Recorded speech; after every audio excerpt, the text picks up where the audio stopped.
السلام علیکم میرے پیارے لسنرز. کہانی شروع کرنے سے پہلے میرے فیس بک کے گروپ لبابہ حیدر آفیشیل اور میرے فیس بک پیج لبابہ حیدر کو جوائن کریں. میرے پیج اور گروپ کا لنک ڈسکرپشن باکس میں بھی موجود ہے. میں آپ کا وہاں انتظار کر رہی ہوں. شکریہ. اچانک مجھے باورچی خانے کی طرف سے حمیدہ کے سلیپروں کی سپڑ سپڑ سنائی دی. وہ شاید صحن کی طرف جا رہی تھی. میں تیزی سے اٹھا اور باورچی خانے کی طرف لپکا. حمیدہ ابھی تک باورچی خانے سے نکل کر چھوٹے سے برآمدے کو عبور نہ کر پائی تھی کہ میں نے اسے جا لیا. کہاں جا رہی ہیں باجی؟ میں ادھر سے کچھ لکڑیاں لے آؤں، صحن میں رکھی ہیں. وہ بہت سنجیدہ دکھائی دے رہی تھی. آپ ادھر باورچی خانے میں رہیں، میں لا دیتا ہوں. میرے لیے ذرا جلدی سے ایک پیالی چائے بنا دیں. میں نے حمیدہ کو کندھوں سے پکڑ کر باورچی خانے کی طرف موڑ دی. وہ حیرت زدہ سی ہو کر میرے ساتھ چلی اور باورچی خانے میں گھس گئی. صرف ایک پیالی کا سوال ہے باجی جان. اچھا، ابھی بنا دیتی ہوں. یہ لکڑیاں کچھ گیلی تھیں، اس لیے میں نے سوچا کہ ادھر سے سوکھی لکڑیاں لے آتی ہوں. وہ میں لا دیتا ہوں. آپ کیتلی میں پانی بھر کر چولہے پر رکھیں. یہ کہہ کر میں صحن کی طرف نکلا اور وہاں کونے میں رکھی صحن میں لگے درخت کی پرانی کٹی ہوئی سوکھی ٹہنیاں اٹھا کر باورچی خانے میں پہنچا دی. اشفاق ابھی تک وہاں بے سود پڑا تھا. باورچی خانے میں حمیدہ کو مصروف کر کے میں پھر صحن میں نکلا اور اشفاق کو کندھے پر اٹھا کر کمرے میں لے گیا. اسے دیکھتے ہی روحی اپنی جگہ سے اچھل پڑی. یہ زندہ ہے نا ابھی تک؟ ہاں، آپ بالکل فکر مت کریں، یہ ٹھیک ٹھاک ہے. میں نے اشفاق کو بڑی آہستگی سے پلنگ پر لٹا کر اس پر لحاف ڈال دیا. روحی اس کے پاس بیٹھ کر اس کی نبض ٹٹولنے لگی. جب اسے اطمینان ہو گیا کہ وہ ابھی زندہ ہے اور اس کی نبضیں ٹھیک چل رہی ہیں تو اسے اطمینان ہوا. اچانک دروازے پر حمیدہ نے دستک دی. وہ چائے تیار کر لائی تھی. میں نے روحی کو لحاف پہ لپیٹ کر بند کیا اور دروازے پر جا پہنچا. کون ہے؟ یہ میں ہوں. یہ چائے لے لو. حمیدہ کی آواز خاصی کرخ تھی. اوہ، میں تو بھول ہی گیا تھا. لائیں. میں دراصل لحاف میں لیٹ گیا تھا، سخت نیند آ رہی تھی. یہ کہہ کر میں نے دروازے کا پٹ ذرا سا کھول کر اس میں سے ہاتھ نکالا اور چائے کی پیالی لے کر دروازہ دوبارہ بند کر دیا. اب میں ذرا آرام کروں گا باجی، 1 بجے سے پہلے مجھے نہ جگائیں. میری بات کا کوئی بھی جواب دیے بغیر وہ باورچی خانے کی طرف چلی گئی. میں نے چائے کی پیالی لے کر روحی کے لبوں سے لگا دی. وہ خوش ہو گئی. یہ بہت اچھا کیا آپ نے، مگر آدھی پیالی آپ پئیں. اس حمیدہ باجی کو جانتی ہیں آپ؟ نہیں، ہمیں یہاں اس مکان پر آئے ابھی 1 مہینہ ہی ہوا ہے. ہم پہلے ادھر اسلامیہ پارک میں رہتے تھے. اب کیا کریں گے آپ؟ اشفاق تو ابھی تک بے ہوش ہے. میرا تو خیال ہے اب اگر آپ اس شخص کے ساتھ رہیں کسی بھی وقت آپ کو نقصان پہنچا سکتا ہے. یہی تو میں بھی ڈرتی ہوں جناب. ویسے نام کیا ہے آپ کا؟ خاکوانی نام ہے میرا، رحیم خاکوانی. اوہ، میں سمجھی، آپ خاکوانی خاندان سے تعلق رکھتے ہیں. وہ تو بڑے جاگیردار لوگ ہیں. ہاں، میری بہت بڑی زمینداری ہے ادھر کوٹ ادو کی طرف. یہ حمیدہ میری خالہ زاد بہن ہے. میں بس انہیں دیکھنے آیا تھا. اوہ، میں تو سمجھی تھی کہ آپ کوئی نئے نویلے دولہا ہے. یہ سارا سامان بالکل نیا ہے اور کسی کے جہیز میں آیا لگتا ہے. جی نہیں، یہ حمیدہ باجی کا اپنا سامان ہے. ایک جگہ بہت عرصے سے محفوظ پڑا تھا، کل ہی آیا ہے یہاں پر. پر یہ بہت عرصے کا تو خریدا ہوا ہرگز نہیں لگتا. ہاں، مگر اسے اب تک کسی نے استعمال نہیں کیا تھا. وہ تو خیر ٹھیک ہے خاکوانی صاحب، پر اب مجھے بتائیں کہ میں کیا کروں؟ میری جان تو سخت خطرے میں ہے. آپ یوں کریں کہ اپنا ضروری سامان باندھ کر آج ہی ڈس کے چلی جائیں اور اس آدمی سے طلاق لے لیں. طلاق لے لوں؟ مگر پھر میں کیا کروں گی؟ آپ جمال صاحب سے شادی کر لیں. جی نہیں، میں اس خبیث کے بغیر ہی بھلی. اس میں تو اتنی بھی ضرورت نہیں تھی کہ وہ مڑ کر یہی دیکھ لیتا کہ مجھ پر کیا گزری ہے. جس صورتحال سے وہ 2-4 تھا اس میں وہ کر بھی کیا سکتا تھا؟ تو مقابلہ کرتا. وہ اشفاق سے کسی بھی طرح کم طاقتور تو نہیں ہے. آپ کے لیے یہی بہتر ہے کہ آپ اس سے شادی کر لیں. نہیں خاکوانی صاحب، میں تو اب. ہاں کہیں، رک کیوں گئی آپ؟ آپ مجھے اپنی کنیز بنا لینا. ہاں جی نہیں، میں اس گاڑی کا بیل نہیں ہوں روحی بانو. یہ 2 گھڑی کی ملاقات بہت کافی ہے. میں تو پہلے سے شادی شدہ ہوں، 3 بیویاں ہیں میری. اچھا، 3 بیویاں ہیں آپ کی؟ چلیں ایک اور کی گنجائش نکال لیں. میں آپ کی کنیز بن کر رہ لوں گی اور آپ کی بیویوں کی بھی. آپ تو پاگل ہیں، اتنی جلدی اتنے بڑے بڑے فیصلے کر لیتی ہیں کہ حد ہی ہو گئی. آپ میری بات مانیں اور ابھی واپس جا کر اپنا سامان درست کریں اور آج ہی ڈس کے چلی جائیں. جمال صاحب کا پتہ مجھے دیتی جائیں، میں ان کو سمجھاؤں گا. آپ ان کو نہ چاہتے ہوئے بھی ان سے شادی کر لیں. ٹھیک ہے، مجھے آپ کا یہ مشورہ منظور ہے۔ اس نے فرش پر پڑا ہوا سگریٹ کا خالی پیکٹ اٹھا کر اس کے سفید حصے پر مجھ سے پینسل لے کر جمال صاحب کا اور اپنا ڈسکے کا پتہ لکھ دیا۔ وہ کاغذ کا ٹکڑا میں نے جیب میں رکھا اور پھر اسے چپ چاپ بڑے دروازے میں سے گزار کر اس کے گھر پہنچا دیا۔ جب میں دروازہ بند کر کے پیچھے مڑا تو میں نے دیکھا کہ حمیدہ باورچی خانے کی کھڑکی میں سے مجھے حیران پریشان نظروں سے دیکھ رہی تھی۔ اس کی آنکھوں میں جمی حیرت نے مجھے پریشان کر دیا۔ میں نہیں چاہتا تھا کہ وہ روحی کے راز سے واقف ہو جائے، مگر بات بکھرتی جا رہی تھی۔ میں نے اپنے چہرے پر پھیلی خفت کو مٹاتے ہوئے اس صورتحال کا مقابلہ کرنے کے لیے کمرے میں واپس جانے کے بجائے حمیدہ سے بات کرنا بہتر سمجھا اور تیز تیز قدم اٹھاتا ہوا باورچی خانے میں جا گھسا۔ اس نے مجھے اپنے سامنے دیکھا تو نظریں جھکا کر چولہے کے سامنے جا کر بیٹھ گئی اور ہانڈی کا ڈھکنا اٹھا کر اس میں ڈوئی پھیرنے لگی۔ باجی، آپ اس لڑکی کو جانتی ہیں جو ابھی باہر گئی ہے؟ ہاں، یہ ہمارے ہمسائے میں رہتی ہے۔ کوئی 1 مہینہ پہلے آئے تھے یہاں پر یہ لوگ۔ آپ کو پتہ یہاں پر کیوں آئی تھی؟ نہیں، پہلے تو کبھی ہمارے گھر نہیں آئی۔ تو پھر آج ادھر کیا لینے آ گئی تھی؟ کہتی تھی ادھر اس کی مرغی صحن میں گر گئی ہے۔ آپ نے کیا کہا؟ میں نے آپ کو زحمت نہیں دی، خود اس کو صحن دکھا دیا۔ وہ ادھر ادھر جھانک کر چلی گئی۔ میں نے یہ بھی کہا کہ وہ آپ سے مل لے، پر وہ ادھر نہیں آئی۔ کہتی تھی پہلے میں مرغی تلاش کر لوں۔ بکواس کرتی ہے وہ، میرا خیال ہے وہ کسی اور کام سے آئی تھی۔ حمیدہ نے ہانڈی پھر سے بند کر دی۔ وہ بہت پریشان نظر آ رہی تھی اور مجھ سے نظریں نہیں ملا رہی تھی۔ اور کیا کام ہو سکتا اسے؟ میں تو اسے بالکل نہیں جانتا۔ پتہ نہیں وہ کیا لینے آئی تھی۔ آپ نے مجھ سے ملوایا ہوتا تو میں پوچھتی۔ بس یہی مجھ سے غلطی ہو گئی۔ ویسے میرا خیال ہے کہ وہ آپ سے ملنا نہیں چاہتی تھی۔ بڑی کمزاد عورت ہے یہ۔ میں نے سنا کہ ایک لڑکا اکثر اس کے گھر آتا جاتا رہتا ہے، مگر اس وقت جب اس کا شوہر گھر پہ نہیں ہوتا۔ ہو سکتا ہے یہ آپ کو بھانسنے ادھر چلی آئی ہو۔ اس نے آپ کو صحن میں بیٹھے دیکھ لیا ہوگا۔ اچھا، ایسی بدماش عورت ہے یہ؟ مگر مجھ سے تو اس نے کوئی انشٹ بات نہیں کی، ورنہ میں تو اس کی اچھی طرح خبر لیتا۔ ایسا کچا کولا نہیں ہوں میں۔ اچھا، یہ ویسے آپ نے اچھے کہ اسے چلتا کر دیا۔ بڑی چھنال عورت ہے یہ، بڑا ناز ہے اس کو اپنے حسن پر۔ حمیدہ نے نہایت سنجیدہ لہجے میں کہا۔ اس کے لہجے کی سرد مہری مجھے کھٹک رہی تھی۔ اچھا ٹھیک ہے، اور ہاں، اس عورت کے سلسلے میں آپ میرے متعلق کوئی غلط نظریہ قائم نہ کریں۔ نہیں، مجھے کیا ضرورت ہے، میں تو اپنے گھر کی ذمہ دار ہوں۔ حمیدہ کی یہ بات سن کر میں کمرے میں جا گھسا۔ اشفاق ابھی تک بے ہوش تھا اور میری سمجھ میں نہیں آتا تھا کہ میں اسے کس طرح ہوش میں لا کر چھٹکارا حاصل کروں۔ میں نے خواہ اپنے لیے مصیبت کھڑی کر لی تھی۔ اس روحی کی ہمت پر مجھے حیرت تھی۔ وہ 8-9 فٹ اونچی چھت سے بے خطر کود کر نیچے آ گئی تھی اور اسے ذرا بھی چوٹ نہیں آئی تھی۔ اشفاق کا حال البتہ مجھے نہیں معلوم تھا۔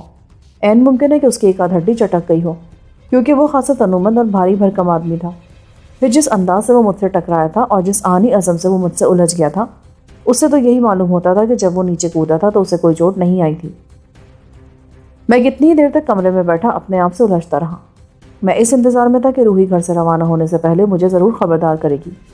اسے میں نے یہی سمجھایا تھا اور اس نے وعدہ بھی کیا تھا کہ وہ تیار ہو کر کوٹے پر مجھے خدا حافظ کہنے کے لیے ضرور آئے گی۔ کوئی 1.5 گھنٹے بعد مجھے پچھلے دروازے پر ٹھک کی آواز سنائی دی۔ میں تیزی سے صحن میں نکلا۔ وہ اپنے مکان کی چھت پر کھڑی تھی۔ اس نے برقع پہن رکھا تھا اور چہرے کو دھو کر اس نے میک اپ کی آلائش سے پاک کر لیا تھا۔ میں جو ہی اس کے سامنے گیا وہ انگلی کے اشارے سے مجھے کچھ بتانے لگی۔ میں نے اس کی انگلی کے سمت میں صحن پر نظر ڈالی تو وہاں مجھے ایک لفافہ نظر آیا۔ وہ میں نے لپک کر اٹھا لیا۔ وہ منڈیر پر جھکی اور دبی زبان میں بولی، میں جا رہی ہوں خاکوانی صاحب، خدا حافظ۔ پھر وہ تیز تیز قدم اٹھاتی ہوئی سیڑھیوں کی طرف بڑھی اور میری نظروں سے اوجھل ہو گئی۔ میں نے لفافہ وہیں کھڑے کھڑے کھول کر پڑھا تو مجھے محسوس ہوا جیسے میں نشے میں ہوں۔ اس نے مجھے میری ماں کا واسطہ دیا تھا کہ جس طرح بھی ہو سکے اسے ڈسکے میں اس کے گھر آ کر ملوں۔ اس کا باپ ادھر کسی اسکول میں ہیڈ ماسٹر تھا۔ اس کا نام نواز علی تھا۔ اس نے لکھا تھا کہ میں ہیڈ ماسٹر کی اکلوتی اولاد ہوں اور اس کی ماں فوت ہو چکی ہے۔ اس نے یہ بھی لکھا تھا کہ وہ ادھر 1 مربع زمین کی مالک ہے جسے وہ میرے نام لکھوا دے گی۔ وہ میری چوتھی بیوی بننے کو بھی اپنے لیے بہت بڑا اعزاز قرار دے رہی تھی۔ اشفاق اور جمال دونوں پر اس نے 1000 لعنت بھیج دی تھی اور وہ چاہتی تھی کہ میں اسے ہمیشہ کے لیے اپنا لوں۔ اس نے دبے لفظوں میں اشفاق کی زبردست مذمت کی تھی۔ یہ بہت بڑا المیہ تھا۔ میں نے عورت کا یہ رخ کبھی خواب میں بھی نہیں دیکھا تھا۔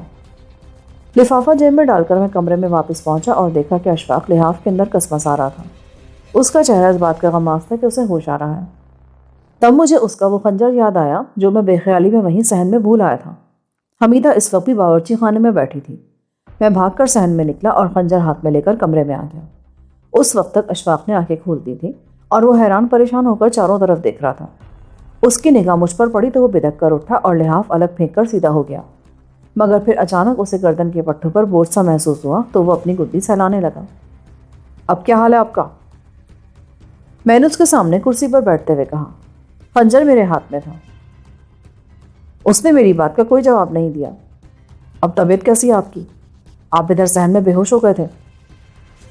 اب کی بار میں نے ذرا بلند آواز سے کہا تو وہ طنزیہ لہجے میں بولا، میں بے ہوش ہو گیا تھا یا تم نے میری گردن دبا دی تھی؟ ارے ایک ہی بات ہے جناب۔ بہرحال آپ بے ہوش ہو گئے تھے اور اس کے بعد اب ہوش میں آئے ہیں۔ میں نے خنجر اپنی آنکھوں کے سامنے لہراتے ہوئے کہا۔ نظریں میری برابر اس کی حرکتوں پر جمی تھی۔ مجھے اس سے بہت زیادہ ہوشیار رہنے کی ضرورت تھی کیونکہ میں دیکھ چکا تھا کہ وہ داؤ پیچ کا ماہر آدمی تھا۔ اگر میں اس کی رکنا مسل دیتا تو وہ مجھے صحن میں قابو میں کر چکا ہوتا۔ کون سی جگہ یہ آپ کے ہمسائے کا گھر ہے، یہاں حمیدہ باجی رہتی ہیں، انہی کے صحن میں تو آپ کودے تھے، آپ کو تو یاد ہوگا۔ ہاں، وہ حرامزادی کہاں ہے؟ وہ میری بیوی، وہ اپنے گھر چلی گئی تھی اسی وقت جب آپ بے ہوش ہوئے تھے۔ آپ نے تو اس کو آج مار ہی ڈالا تھا۔ اس نے تیزی سے پاؤں زمین پر رکھے۔ یہ خنجر مجھے دے دیں، مجھے بھی اس سے حساب لینا ہے۔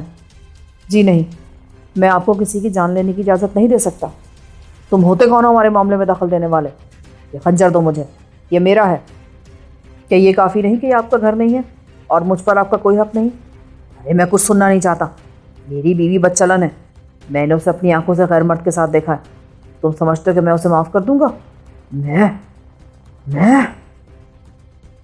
وہ مٹھیاں بھیج کر پلنگ سے اٹھ گیا۔ میں نے بھی کرسی چھوڑ دی۔ میں اسے کوئی موقع نہیں دینا چاہتا تھا۔ میرا راستہ چھوڑو، میرا اور اس کے درمیان فیصلہ ہو کر رہے گا۔ ایک نہتی عورت پر ہاتھ اٹھانا مردانگی نہیں ہے۔ آپ جوان آدمی اشفاق صاحب، اس کو قتل کر کے آپ خود مصیبت میں پھنس جائیں گے۔ مجھے سب کچھ معلوم ہے، پر میرے لیے نصیحتیں بیکار ہیں۔ لائیں یہ خنجر ادھر دیں۔ یہ تو میرے پاس رہے گا، آپ وہاں سے کوئی اور ہتھیار لے لیں۔ آپ کے گھر میں اور بھی تو چھریاں ہوں گی، اور اس کام کے لیے تو چمٹا بھی بہت کافی ہے۔ وہ کمزور سی دھان پان سے عورت کیا کر سکتی ہے بھلا؟ بہتر تو یہ ہوگا کہ ایک آدھ گز رسی لے کر اس کا گلا گھونٹ دیں۔ اسے مارنا تو کچھ بھی مشکل نہیں ہے۔ میں نے مسکرا کر کہا۔ وہ جل کر رہ گیا۔ ٹھیک ہے، تم سے پھر نپٹوں گا، پر یاد رکھو تو میں چھوڑوں گا نہیں، تم جانتے نہیں ہو مجھے۔ یہ کہہ کر وہ دروازے کی طرف بڑھا۔ ٹھہرو اشفاق میاں، میری بات غور سے سنو۔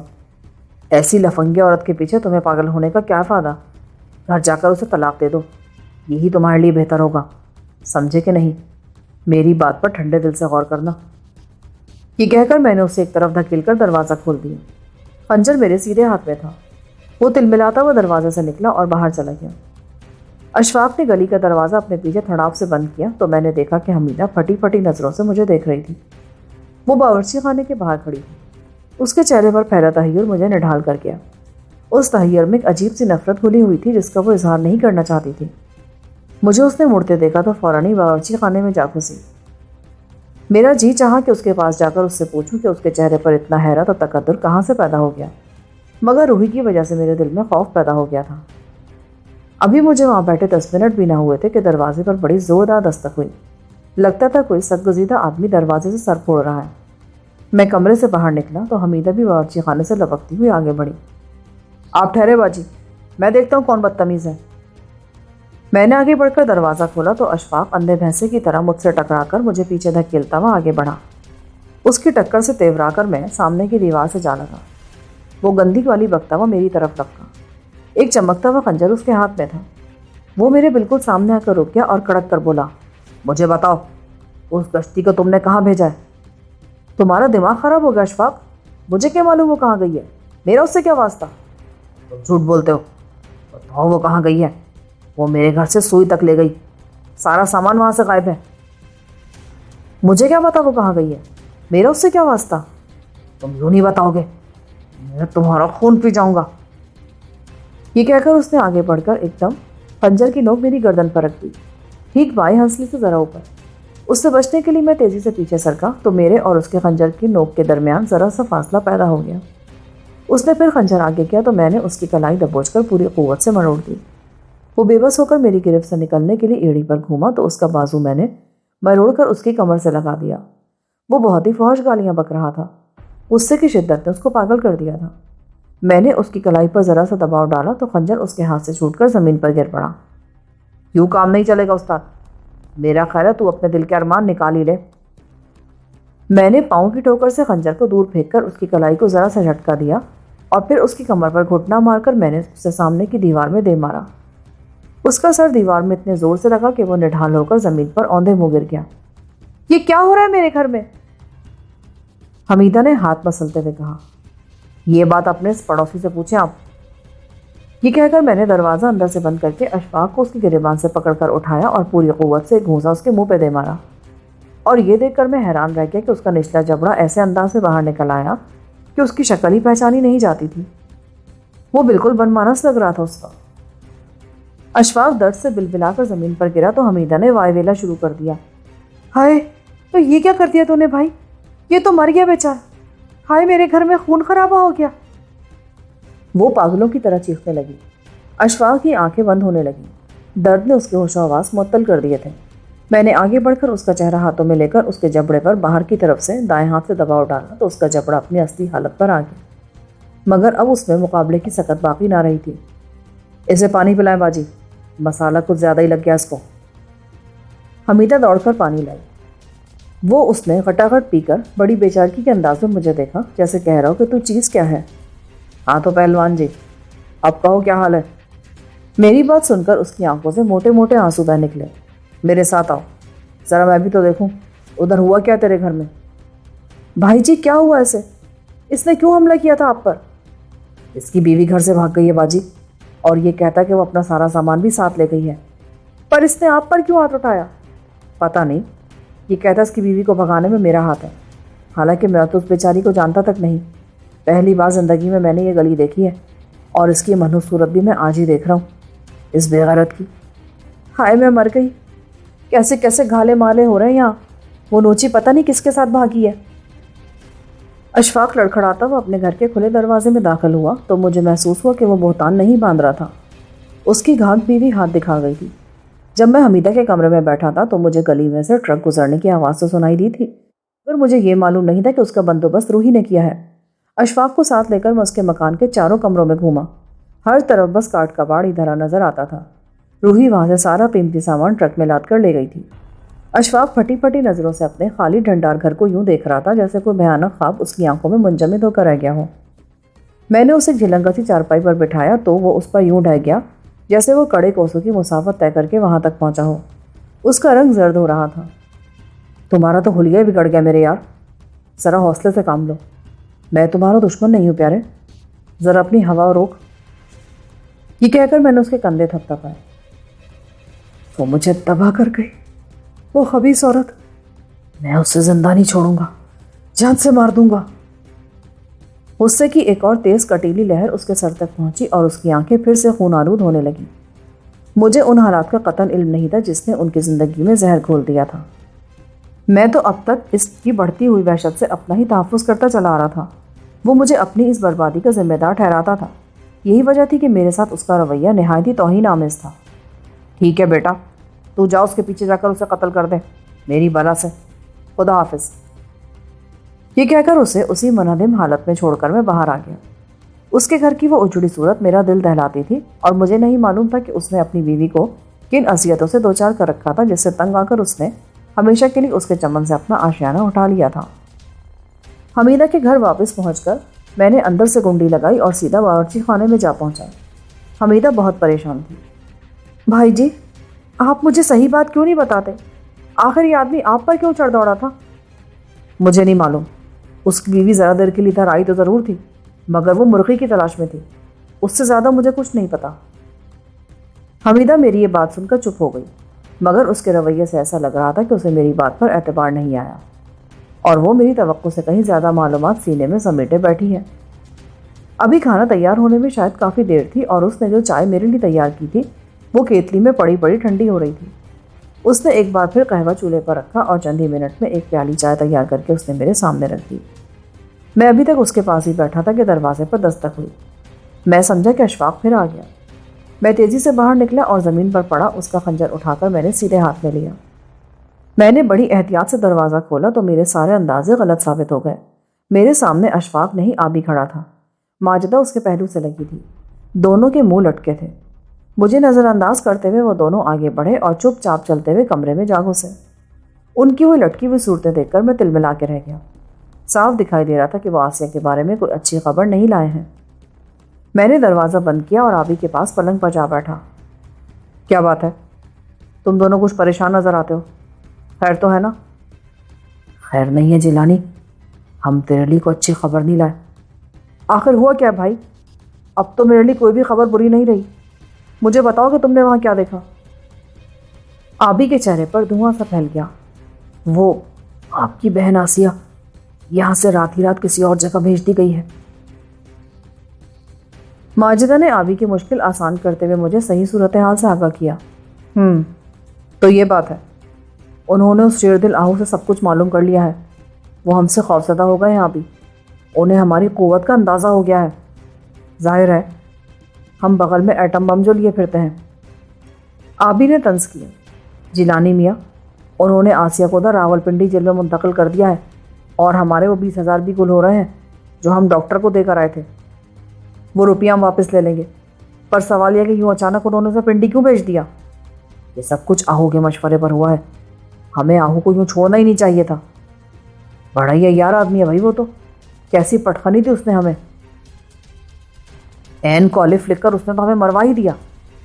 تیرا وہ خاص گور کام آ گیا جیلانی، ورنہ وہاں تو کوئی ہم توپ نہیں چلا سکتے تھے۔ بہت بڑا افسر ہے وہ، جس کی گردن تو نے مسل دی تھی۔ ارے نہیں یار، وہ تو ویسے کانچ کا بنا ہوا آدمی تھا، گردن پر ہاتھ پڑتے ہی لٹک گیا۔ خیر مٹی ڈالو اس کے ذکر پر، مگر یہ بتا ماجدہ ذرا ادھر تو آئیو۔ اچانک دروازے کے پیچھے سے حمیدہ کی آواز سنائی دی۔ اس کے لہجے کی گرفتگی میرے لیے بڑی اذیت ناک تھی، وہ بہت ناراض دکھائی دیتی تھی۔ کیا بات ہے باجی؟ ماجدہ تیزی سے اٹھ کر دروازے کے پاس جا ٹھہری۔ اندر کیوں نہیں آتی ہو؟ پہلے تو ان سے تم نے پردہ نہیں کیا۔ بس میں یہی ٹھیک ہوں ماجدہ، کہنا یہ چاہتی ہوں آپ سب لوگ ابھی اور اسی وقت میرے گھر سے چلے جائیں اور اپنی سب چیزیں بھی ساتھ لے جائیں، اور یہ رقم بھی۔ یہ کہہ کر اس نے نوٹوں کی گڈی بڑے غصے سے ماجدہ کے قدموں میں پھینک دی۔ کیا کہتی ہو باجی؟ کیا قصور کیا ہم نے؟ کوئی غلطی ہو گئی ہم سے کیا؟ ہاں، میری زبان میں اتنی طاقت نہیں کہ میں وہ سب کچھ تمہیں بتا سکوں جو آج یہاں ہو چکا ہے۔ مجھے نہیں معلوم تھا کہ تم ایسے بے ضمیر اور بدچلن لوگوں کو یہاں لے کر آؤ گی۔ بہتر یہی ہوگا کہ آپ لوگ آج ہی یہاں سے چلے جائیں۔ یہ کہہ کر وہ دروازے سے ہٹ کر دوسری طرف چلی گئی۔ اس کے لہجے کی گھنگرش نے مجھے حیران کر دیا۔ وہ دبی کچلی اور مسلی ہوئی حمیدہ تو نظر نہیں آتی تھی۔ میرا رنگ اڑنے لگا۔ ماجدہ مجھے گہری گہری نظروں سے دیکھتی ہوئی میرے سامنے آن ٹھہری۔ یہ میں کیا سن رہی ہوں جیلانی صاحب؟ لگتا ہے آپ نے کوئی نیا گل کھلایا ہے۔ وہ بہت سنجیدہ نظر آ رہی تھی اور اس کے چہرے پر ایسا تحیر تھا جیسے اس نے مجھے فضا میں تحلیل ہوتے دیکھ لیا ہو۔ کیا بات ہے جیلانی صاحب؟ حمیدہ باجی کو آخر یہ سب کچھ کہنے کی جرأت کیسے ہوئی؟ مجھے کیا معلوم، اسی سے پوچھو، میرا تو خیال ہے کہ وہ پاگل ہو گئی ہے۔ آبی مسکرا رہا تھا۔ کوئی مرغی تو زبانی کر ڈالی تو نے ادھر۔ آدمی تو ویسے تو بڑا لاسے دار ہے جیلانی بھائی۔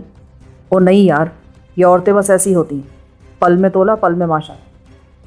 آپ اس سے پوچھیں ماجدہ کہ قصہ کیا ہے، یہ نادر شاہی حکم کس سلسلے میں صادر فرما رہی ہیں آپ کی یہ حمیدہ باجی؟ آبی نے مجھے نظر انداز کرتے ہوئے کہا۔ ٹھیک ہے، اسی سے پوچھتی ہوں میں۔ ماجدہ باہر نکل گئی۔ آبی بڑے غور سے میرے چہرے کے بدلتے رنگوں کا مشاہدہ کر رہا تھا۔ جیلانی میاں، مجھے تو کچھ گڑبڑ گھوٹالہ نظر آتا ہے۔ ہماری غیر حاضری میں ہوا کیا تھا آخر؟ کچھ بھی نہیں یار، پتہ نہیں یہ عورت کیا چاہتی ہے۔ ویسے بھی میرا خیال ہے کہ ہماری صورتیں شریفوں جیسی نہیں رہیں۔ خیر نہ بتا، ابھی ماجدہ سے سب کچھ معلوم ہو جائے گا۔ لے یہ سگریٹ پی۔ کوئی 10 منٹ بعد ماجدہ آئی تو وہ مسکرا رہی تھی اور پریشان بھی تھی۔ تو یہ بات ہے، باجی نے آپ کو روحی کے ساتھ یہاں دیکھ لیا تھا اور اس کے شوہر کو بھی، جو اس وقت یہاں اس پلنگ پر بے ہوش پڑا تھا۔ اچھا، اب ذرا مجھے بھی بتائیے ماجدہ بیگم، یہ پلنگوں کا کیا قصہ ہے آخر؟ آبی نے چہکتے ہوئے کہا۔ بس ہاتھ صاف کر گئی کسی کی بیوی پر۔ وہ بیچاری ہمسائی تھی حمیدہ باجی کی، پتہ نہیں ان کے ہتھے وہ کہاں سے چڑھ گئی۔ بعد میں سنا کہ اس کا خاوند بھی یہاں بے ہوش ہوا تھا اور وہ اپنے جہیز کا سارا سامان ٹرک میں لاد کر بھاگ گئی، اور جب شوہر کو ہوش آیا تو وہ بیچارہ ٹاپتا ہی رہ گیا۔ باجی بتاتی کہ ان پر چرے سے حملہ بھی کیا تھا اس نے، بہت وائویلا مچاتا رہا ہے وہ. اشکے بھائی اشکے, یہ تو حد ہی ہو گئی. کمال ہے جیلانی بھائی, مرد ہو تو ایسا. پر وہ ہے کہاں اس ہمسائی کا شوہر نامدار؟ پتہ نہیں, اس کا گھر سنا ہے بالکل خالی پڑا. ہو سکتا ہے وہ تھانے جا پہنچا ہو یا اپنے دوستوں کو لینے گیا ہو آپ کو سبق سکھانے کے لیے. اوہ بیڑا غرق, یہ تو اچھا نہ ہوگا جیلانی بھائی. بھگت کبھی کہہ گئے ہیں کہ اگر تو بچنا چاہتا ہے نا تو پولیس سے بچ. اس سے زیادہ بے لگام شے میں نے آج تک اور کوئی نہیں دیکھی. آبی نے مجھے جھنجھوڑتے ہوئے کہا. ماجدہ کے منہ سے تھانے کا نام سن کر میں بتکا اور اٹھ کر لباس تبدیل کرنے لگا. ابھی میں بالوں میں کنگھی کر ہی رہا تھا کہ باہر کے دروازے پر زوردار دستک ہوئی. لو, میرا خیال ہے وہ مصیبت آ ہی گئی. ماجدہ نے گھبرا کر کہا. ارے تو آ جانے دے, ہماری بھی ذرا ورزش ہو جائے گی. کئی دنوں سے کہیں اٹھک بیٹھک نہیں کر سکے ہم. آبی نے بڑے دبنگ لہجے میں کہا. اور اگر وہ پولیس والے ہوئے تو کیا, میں نمٹ لوں گا ان سے. یہ کہہ کر آبی تیزی سے صحن میں نکلا اور دروازے کے قریب جا کر جمے ہوئے لہجے میں بولا. کون ہے؟ دروازہ کھولو کشتی کے بچے, ہم دیکھتے ہیں تو کتنے پانی میں. توڑ دے تختہ پہلوان. دروازے پر کوئی بڑے ہی رزیل قسم کے آدمی کھڑے تھے اور ان کی صحیح تعداد کا اندازہ ہم نہیں لگا سکتے تھے. لہجہ ان کا ایسا بازاری تھا کہ میں صحن میں نکلا اور آگے بڑھ کر دروازہ کھول دیا. ایک دم دونوں تختے میں نے دائیں بائیں ڈال دیے اور بالکل سامنے کھڑے اس آدمی کی گردن دونوں ہاتھوں میں دبوچ کر اندر گھسیٹ لیا. وہ تعداد میں 5 تھے. پکے گنڈے, پہلوان صفت آدمی تھے وہ سب کے سب. اس آدمی کی گردن پر میری گرفت سخت ہوئی تو اس نے چاقو نکال لیا, مگر پیشتر اس کے کہ وہ چاقو کو کھول سکتا, میں نے اسے آگے گھسیٹ کر اس کا سر سامنے کی دیوار میں دے مارا اور خود پیچھے ہٹ گیا. پہلوان کے سر میں ایسی گہری چوٹ آئی کہ وہ وہیں بے ہوش ہو گیا. اتنے میں چاروں آدمی, جن میں اشفاق بھی موجود تھا, مجھ پر پل پڑے, مگر 2 کو آبی نے الجھا لیا اور یوں کہ اس نے پیچھے سے ان کی ٹانگوں میں ہاتھ دے کر ان کو کچھ اتنی تیزی سے اوپر اٹھا کر اچھالا کہ وہ دونوں دھڑام سے فرش پر جا گرے. اشفاق اور اس کا ایک ساتھی مجھ پر گھونسے برسا رہے تھے. کچھ اتنی سریت سے وہ اپنا بدن مجھ سے بچاتے تھے کہ نہ ان کی کلائی میرے ہاتھ میں آتی تھی نہ گردن. اشفاق کو تو میں آزما چکا تھا. وہ خاصا مضبوط ہڈی کا آدمی تھا اور اپنی گردن کو وہ مجھ سے ہر حال میں بچا رہا تھا. ان کے تابڑ توڑ حملوں سے بچنے کے لیے میں نے درمیان کا فاصلہ کم کرنا چاہا تو اشفاق ایک دم پیچھے ہٹا اور زمین پر پڑی ہاکی اٹھا کر میری طرف لپکا. وہ ہاکی اس آدمی کے ہاتھ سے چھوٹی تھی جسے آبی نے چھاپ لیا تھا. اشفاق کا ساتھی اسے موقع دینے کے لیے ایک طرف سرکا تو میں نے کئی فٹ اونچا اچھل کر اشفاق کے سینے کو کچھ اس طرح پاکوب کیا کہ وہ ایک دم زمین پر ڈھیر ہو گیا. میں اس سے کوئی 2 ہاتھ آگے جا کے گرا. وہ سودا مجھے بہت مہنگا پڑا. اینٹوں کے فرش پر گرنے سے میری کمر پر سخت چوٹ آئی.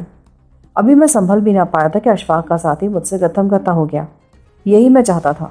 مصیبت یہ آن پڑی کہ اس حرامزادے نے پہلوان کا وہ چاقو اٹھا لیا جو اس نے مجھ پر آزمانے کے لیے کھول لیا تھا.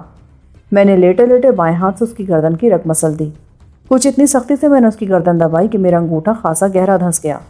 وہ اس ہولناک تجربے کے لیے بالکل تیار نہیں تھا. بے ہوش ہو کر میرے اوپر ہی جھول گیا. اسے بیکار کر کے میں اٹھا تو دیکھا کہ ہاکی اب آبی کے ہاتھ میں آ چکی ہے اور اس نے مار مار کر 2 آدمیوں کے سر کھول دیے تھے. مگر وہ کوئی بڑی ہی ڈھیٹ چیز تھے.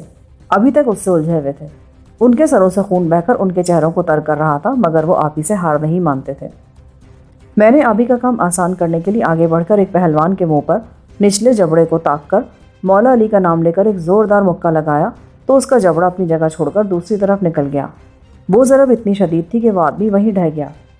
اپنے 4 ساتھیوں کا یہ حال دیکھ کر آبی کا دوسرا مد مقابل پریشان ہو گیا. وہ پیچھے ہٹا اور کھلے دروازے میں سے چھلانگ لگا کر گلی میں جا نکلا. پکڑو اس پتی کے بچے کو, اس کا تو میں بھرتا بنا دوں گا. آبی چیخا. اس کی یہ بات سنتے ہی میں اس کے پیچھے لپکا. ابھی وہ زیادہ دور نہیں گیا تھا.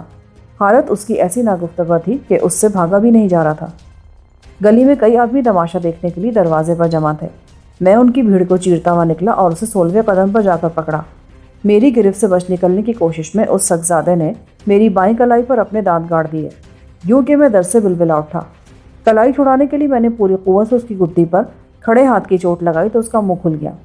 اس کی گردن پر چوٹ کچھ ایسی شدید لگی کہ اس کی آنکھیں بند ہونے لگیں. میں نے اسے دونوں باہوں میں تھاما اور گھسیٹتا ہوا واپس لے آیا.